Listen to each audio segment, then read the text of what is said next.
เขาใส่กับตีนเบิ้งเขาใส่ตีนจะบ่เขาใส่เบิ้งนั่นบ่อ๋อแต่เขาใส่ตีนลาวให้เนาะแต่ว่าเฮาใส่นี่ได้จักเดือนแล้วบ่ลุงเฮาใส่โซ่ลาวอยู่นี่ได้จัก3 เดือนแล้วอ๋อ3 เดือนแล้วโดยที่ว่าบ่ฮู้สาเหตุมันเป็นย้อนยังอยู่ทำอิฐก็อยู่ดีๆคือพอเพิ่นเว้าก็มึงสัมผัสลูกเป็นได้ทำอิฐก็ย้อนลาวเป็นนี่ย้อนเจ็บเป็นอีหยังบ่ทำอิฐบ่ลุงมันเป็นไห้อ๋อไห้แล้วก็หัวเพิ่นหัวก็หลังจากนั้นก็เป็นได้ต่อแล้วให้เอ้ากราบทักทายสบายดีพ่อแม่พี่น้องและ FC หมดทุกคนอีกเทื่อนึงสำหรับในวิดีโอนี้เราจะพาทุกคนไปเบิ่งนะมีน้องสาวคนนึงที่ได้ยินข่าวๆว่าถูกใส่โซ่นะก็บ่ฮู้ว่าจักมือแหละก็ได้ยินข่าวว่าหลายมือแล้วได้นะก่อนเราจะไปรับชมก็พาทุกคนเบิ่งธรรมชาติก่อนเอาเฮาธรรมชาติโอ้ยน้ำขุ่นแหละบ่อนี้เป็นบ่อนที่ว่าชาวบ้านเขาเจ้าลงมาเอาน้ำอาบน้ำแต่ว่าน้ำขุ่นโอ้ยน้ำขุ่นกับเจ้ากะอาบได้นะ เห็นอะไรเขตชนบทนี่พาทุกคนไปเบิ่งเฮือนของข้าเจ้าอยู่ในพุ่นอยู่ในพุ่นเด้อทุกคนเด้อโอ้ธรรมชาติบักงามโอ้สุดยอดเลยธรรมชาตินี่สวยอีหลีต้นไม้เพิ่นปลูกเอานี่ต้นมะขามมะม่วงมะอีหยังไปเพื่อนเพิ่นก็อยู่ในนี่บ่ว่าแม่นหยังมันแม่นแท้คือเขาเว้าบ่หากได้ยินอยู่ข่าวๆว่าถูกใส่โซ่มาหลายมือแล้วก็หลายเดือนบ่จักเนาะไปทางนี้เลยทุกคนโอ้ไห้ของสะบานกับเจ้าอยู่พุ่นสุดยอดเลยบรรยากาศเนาะท้องฟ้ากะก็สิตกแน่บ่แน่เลยนี่โอ้อยู่พุ่นแล้วแม่นหรือบ่ล่ะเพิ่นนั่งมันย้ำนี่ย้ำเพิ่นตาเข้าน่าจะแม่นเข้าไปจับตามไปเขาไหม้ได้เขาไหม้นี่ทุกคนเลยสิแห้งหรือว่าใส่โซ่ในนี้หลังคาค่ะจะออกมัดนอนลานหน่อยตัวนี้เบิ่งตัวพื้นปูนี่เพิ่นเอาออกหมดเลยทุกคนเลยนะแต่บ่ฮู้สาเหตุอีหยังแต่กับผมเพิ่นก็ตัดเอาออกเบิดนี่เป็นแม่ยิ่งอีกได้ป้อตายอีต้นเขาก็ใส่กับโซ่เลยแล้วก็ใส่ตีนเพิ่นได้อายุจักปีเลยจ้ะบ่เพิ่นอายุจักปีเลยอ๋ออันนี้คือลุงนี่คือว่าลูกลาวเนาะ15 ปีน้องสาวเพิ่นอายุ15 ปีแต่บ่ฮู้มีหยังเข้าในร่างกายของเราบางทีก็มีวิญญาณชั่วหยังบ่นะเข้าสิงบ่แต่ว่าเฮาใส่นี่ได้จักเดือนแล้วบ่ลุงเฮาใส่โซ่ลาวอยู่นี่ได้จัก3 เดือนแล้วอ๋อ3 เดือนแล้วแต่กี้ได้ทุกคนแต่กี้นี่เพิ่นก็ไปหาหมอดูหมอดาวอีหยังแหละมาเบิ่งหมอผีหมออีหยังกระปัวก็บ่ดีนะยังบ่ดีแล้วก็คู่มือนี่อีกแล้วก็ 2-3 เดือนผ่านมานี่ก็ยังคือว่าแหละก็ยังแบบดีนะทุกคนเลยจนเพิ่นสุดความสามารถแต่บ่ฮู้จะสิเฮ็ดแนวใดจนบ่มีเงินบ่มีคำอ๋อแล้วเขาก็ใส่กับแล้วก็ใส่โซ่ในนี่เนาะอ๋อใส่ตีนเลยจะอยากออกนอกบ่ล่ะซื้อในได้ก่อนน้องแล้วน้องใหม่น้องใหม่อ๋อน้องใหม่อายุ15 ปีเนาะเสียดายเลยเนาะ ใต้ต้นเพิ่นคือว่าแหละถ้าว่าเฮาบ่ใส่ทุกคนเอ้ยถ้าบ่ใส่กับเพิ่นก็สิย่างไปไปเลยไปทั่วทิพย์ทั่วแดนเลย แล้วก็บางทีเพิ่นก็ไปแล้วก็คือเฮาได้ยินข่าวๆลุงเพิ่นว่าเพิ่นไปอาบน้ำแล้วก็หน้าเพิ่นนี่นะไปตามก้อนหินบ่จังซี่เห็นไหมจังซี่เพิ่นก็ทุบไปเลยได้เอาหน้าตัวเองทุบใส่ไม้เลยอยากออกบ่ล่ะจะอยากออกจากตัวนี้บ่อยากให้อยากออกเขาบ่ให้เจ้าออกเพราะว่าถ้าเขาปล่อยเจ้าเขาบ่ใส่กลับเจ้ามักไปบ่อนอื่นเจ้าบ่อยู่เฮือนเจ้ามักไปลิ้นไปเลาะเลยทั่วที่แล้วเข้าสิยานมันเป็นอันตรายเพราะว่าเขตนี้มันมีรถพ่วงหลายๆรถใหญ่หลายถ้าปล่อยนี่มันเป็นอันตรายเขาก็เลยก็บ่แม่นกักขังเขาก็เลยเฮ็ดในนี้ก่อนเขาเบิ่งก่อนยามใดเจ้าดีแล้วเขาจึงปล่อย3 เดือนนะทุกคนเด้ยหนาวบ่นอนกลางคืนหนาวบ่ได้หนาวเนาะตอนนี้ก็บ่หนาวเวลาฝนตกเด้ฝนตกก็ทึกเนาะทึกบ่ทึกบ่ทึกจังไดอันนี้จนเปียกเนาะฝนตกเพราะว่าถ้าเฮาปะอยู่เทิงนะเฮือนอยู่เทิงเพิ่นก็สิหม่างหมดเลยผ้าอ้อมแอมอีหยังก็หม่างโอ้ทุกคนเลยก็คือว่าแหละเฮาก็เฮ็ดหยังบ่ได้นะฝ่ายกำลังของเฮาก็บ่ฮู้ที่จะเฮ็ดแนวใดทุกคนเลยก็มีแต่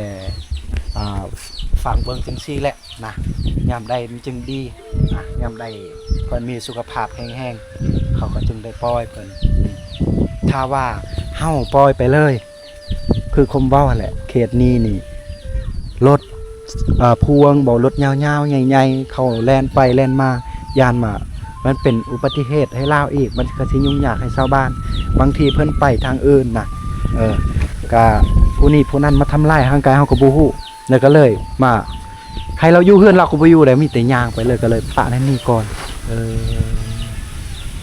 เจ้าก็บ่เคยทำลายผู้อื่นบ่ล่ะบ่เคยเนาะดีอยู่ดีเด้อล่ะเด้อเนาะนอนกลางค่ำกลางคืนอยู่นี่เลยได้นี่นอนนี่เลยมันมีผ้าห่มผืนนึงแต่กี้นี่ผ้าห่มอีหยังเพิ่นที่มดเขาให้สิ้นเสื้อผ้ามาอย่างเพิ่นจีกเบิดทิมเบิดสารพัดสารเพขออภัยทุกคนว่าบ่สุภาพคือเพิ่นก็อยู่เปื่อยกายจังซี่เลยก็ช่วงนี้แหละช่วงที่เบาคมนี่สิ้นลาวเพิ่นทิ่มหมดเลยทุกคนช่วงนี้แหละช่วงที่เบาคมจะถ่ายคลิปเพิ่นก็สิใส่เสื้อผ้าหน้าแพรถ้าว่าบ่นี่เพิ่นก็เอาออกแล้วจักหน่อยนี่เบิ่งหลังคาตะกี้ยังงามๆได้แต่ว่าหลังคานี่เขาก็มุงไผบัดแล้วถ้ามุงยานี่เพิ่นก็สิดึงหมดมุงไผบัดเขาลาวก็ยังดึงออกหมดนี่ตะกี้มันมีเขาเฮ็ดบักดีๆบ่นี่แต่ว่าเพิ่นพางออกหมดนี่น่าสงสารก็เฮ็ดบ่ได้ทุกคนเนื่องจากว่าครอบครัวก็ทุกข์ยากเว้าลาวได้บ่จะเว้าลาวได้บ่ได้จะเฮ็ดแนวใดดีทุกคนเลยถ้าผู้ใดฮู้คำแนะนำหรือว่ามันเป็นย้อนสาเหตุอีหยังทุกคนก็สามารถแนะนำได้เนื่องจากว่าครอบครัวเฮาก็ทุกข์ยากบ่มีเงินบ่มีคำที่จะช่วยเหลือเพิ่นได้นะกระเป๋าอ้ายบ่ไปปะอยู่เทิงแล้วนี่อยู่เทิงแล้วเจ็ดอีหยังกระเป๋าอ้าย15 ปีเฮ็ดไว้แล้วนี่แต่ว่าคือว่าแหละอีหยังเพิ่นซีใส่กล่องเฮานั่นคือว่าอะไรทุกคนฟังเบิ่งก่อนได้ไปรักษาทางจิตบ่นะบางคนก็ว่าย้อนมีปัญหาทางจิตบางคนก็ว่าแต่ว่าน่าจะมีแบบวิญญาณสิ่งที่บ่ดีนั่นแหละเขาสิ่งในลาววิญญาณที่ชั่วร้ายไม่สิบเอาหรอกซึบเอาไหมนี่ยังเพิ่นว่าเฮาบ่ใส่เสื้อเฮาเสื้อตัวใดไม่สิบเอาไหมซึบเอาไหมขึ้นจะขึ้นบักแล้วก็สติบัก พิ่นว่าเฮาใส่เสื้ออีหยังฮู้เข้าใจอ๋อบ่ได้อึดอัดบ่ล่ะบ่อึดอัดเจ้านอนในใดนอนลองนอนเบิ่งเจ้านอนแบบใดบ่นอนฮู้เซยเนาะภาษาลาวอ๋อตัวนั่งหรือว่าทายนักทายเบ้าก็อยู่นี่เลยบางครั้งเพิ่นก็สิตีพ่อตีแม่อีกได้ทุกคนเลยนี่โอ้เขาใส่ตีนเบิ่งเขาใส่ตีนจ้ะบ่เขาใส่เบิ่งนั่นบ่อ๋อนี่แต่เขาใส่ตีนลาวเนาะเขาก็บ่เป็นหยังลาวอีกบ่โดนบางทีก็สิดีนะเข้าทางครอบครัวก็สิหาแลนหาแลนเฮ็ดได้ให้เจ้าหายดีให้เจ้าดีเป็นปกติแล้วจึงได้ช่วยเวียกพ่อแม่คือเก่านะตอนนี้ก็บ่แม่นพ่อแม่สิทรมานเจ้าแบบนี้ทรมานใจแต่ว่าเนื่องจากว่าถ้าบ่ใส่แบบนี้เจ้าก็บ่อยู่เฮือน เนาะถ้าบ่ใส่แบบนี้เจ้าก็สิมางเฮือนไปเอาอันนี้อันนั้นไปเฮ็ดไปทำลายก็เลยถ้าทางครอบครัวมีเงินมีคำแลนเวียกอันนี้ในนั้นก่อนมันจึงดีจึงปล่อยเจ้าเขาเคยปล่อยแล้วก็ได้ยินเขาว่าเคยปล่อยเจ้าปุ้นจะไปอาบน้ำนาเล่าไปใส่อีหยังเกาะตอนนั้นเราไปอาบน้ำไปทางพุ่นบ่เขาปล่อยเคยปล่อยปล่อยให้เราอาบยามเราไปอาบน้ำพุ่นโอ้ไปเลย เลาะไปเลยขึ้นตันหวยเลยโอ้เอามาเพื่อนอีกเดี๋ยวได้อิ่ม เด็กน้อยให้นี่อายพวกนี้เนาะเราว่าเคยปล่อยแล้วเราเลาะเลยทำหวยบัดนี้เขาก็สินำเล่าอีกบัดนี้มันก็ยากบางทีเพิ่นก็เข้าป่าไปเลยได้ทุกคนนี่ปุ๊บไปป่าเลยบัดนี้เฮาสิซอกมันยากอีกถ้าเฮาบ่ใส่แนวนี้เพิ่นก็สิไปเป็นน่าสงสารทุกคนห้ากับเป็นได้3 เดือนเนาะนี่ลุงเพิ่นอยู่นี่อ๋อมึงสัมผัสลูกเป็นได้ทำอิฐกะย้อนละเล่าเป็นนี่ย้อนเจ็บเป็นอีหยังบ่ทำอิฐบ่ลูกมันเป็นไห้อ๋อไห้แล้วก็หัวเพิ่นให้เพิ่นหัวแต่หลังจากนั้นก็เป็นได้ต่อแล้วไห้แล้วหัวก็มันจักแล้วโอ้ว่าไปซักเครื่องไปอาบน้ำโอ้ซักเครื่องอาบน้ำแล้วก็เมื่อแต่งกินแต่งยากคือเฮาแล้วเวลาเพิ่นอยากให้เพิ่นให้เลยหัวเลยโอ้ทำอิฐอยู่ดีๆก็ให้แล้วก็หัวดีๆก็ให้บ่มีพิษบ่มีหยังบ่มีไผเว้าโอ้ก็มันยังเพิ่นอยากให้เพิ่นให้เลยบัดนี้เฮาไปปั้วไปเฮ็ดให้หันคือเขาตีเขาฆ่านะคือวันเจ็บดีแต่ว่าเตกี้เด้เตกี้เฮาก็เคยไปปั้วไปเฮ็ดไปหานี่หานั่นก็สุดความสามารถแล้วบ่เนาะก็หมดแล้วโอ้จนบ่มีเงินค้ำเนาะมีเงินค้ำเดี๋ยวนี้หันบ่มีจะบ่ฮู้เฮ็ดแนวใดก็เลยมาฟังอาการเบิ่งก่อนเนาะไว้ในนี้เบิ่งก่อนเนาะถ้าว่าเฮาบ่ใส่โซ่เพิ่นก็ไปเลยเนาะลูกแม่นบ่ไปแล้วตอนนั้นก็ว่าไปหันเกือบมีเพิ่นไปแล้วก็ไปกลับคือการแบบมันเขายานมันไปเลยหั่นนึงไปเลยช่องรถพ่วงบักไล่เนาะเพิ่นย่างแบบกลางทางนี่เป็นอันตรายเฮาถ้าว่าเฮาบ่ใส่โซ่ก็คือว่าแหละตอนนี้ก็เพิ่นก็สิมางอันนี้อันนั้นเนาะทำลายเครื่องของลายเครื่องของเพิ่นเลยโอ้คนเลยแล้วก็ตอนนั้นมันส่วนมากก็มีแต่เครื่องของเพิ่นเองเครื่องของเพิ่นเองใส่น้ำกันโอ้ก็ยังเพิ่นเลือกเอาโอ้ตัวใดเครื่องลาวลายเบิดลาวเองนั่นแหละก็ลาวแต่ของเฮาเพิ่นบ่ได้เฮ็ดอีหยังเนาะตอนสำเร็จอ๋อแล้วว่านั่นลายนั่นหั่นแหละเพิ่นตีหมู่เพิ่นเข้าอยู่กลางบ้านหั่นเพิ่นว่าเอียนั่นหายเฮาเพิ่นว่าเพิ่นเคยไปตีเขาไปตีหมู่แล้วไปตีหมู่หั่นก็ได้เขาจับแล้วก็ขังคอกเขาใส่คอกโยใส่คอกกันได้จักเดือนได้จักมื้อได้เดือนนึงใส่คอกแบบเฮ็ดคอกแล้วนี่ออกคอกหั่น อามาจะนี่แล้วใส่โซ่อีก อ๋อใส่โซ่ได้3เดือน เออ มันใส่คอกได้เดือนหนึงพอดี4เดือน4เดือนเต็มโอ้ยังบ่ดีเถื่อแต่ว่าลาวก็บ่เคยทำลายแบบพ่อแม่จังซี่บ่ห่างกายพ่อแม่หรือว่าอ้ายเอ้ยน้องอีหยัง มาแล้วตอนยังนี่เห็นคนบ่เฮ็ดก็ ตอนเป็นเดี๋ยวนี้แหละ เป็นได้นี่กับเพิ่นเฮ็ดแล้ว โอ้ทุกคนเลย พ่อกับเพิ่นหาย โอ้เพิ่นห้าอีกอ๋อเห็นจังใดนี่นี่ล่ะทุกคนเฮาได้สัมผัสลูกเพิ่นหรือว่าพ่อของนางไม้อายุ15ปีนี่คือประหมคราวเดียวเพิ่นใส่ประหมจักหน่อยเพิ่นก็สิทำลายหมดเลยเพราะว่ายามเพิ่นดีก็ดีบัดยามอารมณ์บ่ดีเขาเอิ้นว่าอารมณ์บ่ดีทุกคนยามอารมณ์เพิ่นบ่ดีเพิ่นก็สิทำลายเลยได้ฉีกเปิดเสื้อผ้าหยังคือบอนเพิ่นปูสิอยู่นี่นะเพิ่นก็ฮักหมดเลยตัวนี้จะเบิ่งอันเป็นหยังก็หลังคาที่มุงนี่เพิ่นก็สิเอาออกเปิดตัวนี้แต่ว่าอันนี้บ่เทิงได้ถ้าว่าเพิ่นเทิงเพิ่นก็สิเอาออกนี่มันหักหมดเลยกับถ่ายนักถ่ายเบ้าก็อยู่นี่เลยได้อายุ15ปีทุกคนเลยก็คือว่าเด้อทุกคนนะถ้าผู้ใดที่มีความรู้ว่ามันเป็นย้อนหยังสาเหตุหยังก็แนะนำกันได้ว่าเป็นหยังทุกคนคอมเมนต์กันได้แต่อย่าดราม่าเด้อทุกคนโดยที่เฮาเฮ็ดแนวนี้ก็เฮาบ่ฮู้ได้โอ้เพิ่นปกไว้บ่ให้ผู้ใดเห็นนะ นี่เขาอนุญาตนางเลยนี่เขาคือใส่ในนี้เนาะแต่บ่ได้บวมบ่ได้คายนี่ถ้าบ่ใส่เพิ่นก็ไปแหละ แต่ว่า ให้ไปลินเพิ่นถามเอาไปใส่แล้วเป็นภาษาอันนั้นภาษาปะโกะเนาะเป็นภาษาปะโกะก็มีแต่อดเอาเด้อลาเด้อเป็นจังไดก็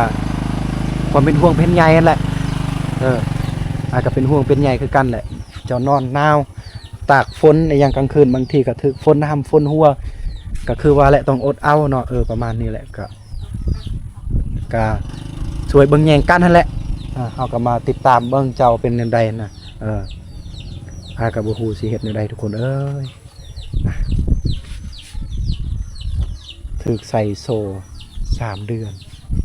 โดยที่ว่าบ่ฮู้สาเหตุมันเป็นย้อนยังอยู่ทำอิฐก็อยู่ดีๆคือพอเพิ่นเว้าก็เพิ่นให้เลยห้องให้เลยปัจจุบันนี้เจ้าก็ยังห้องให้เนาะบ่ตีพ่อบ่ตีแม่เด้อล่ะเด้อฮักแพงพ่อแม่เด้อบ่ให้ตีได้แม่เป็นผู้ที่กำเนิดเฮาได้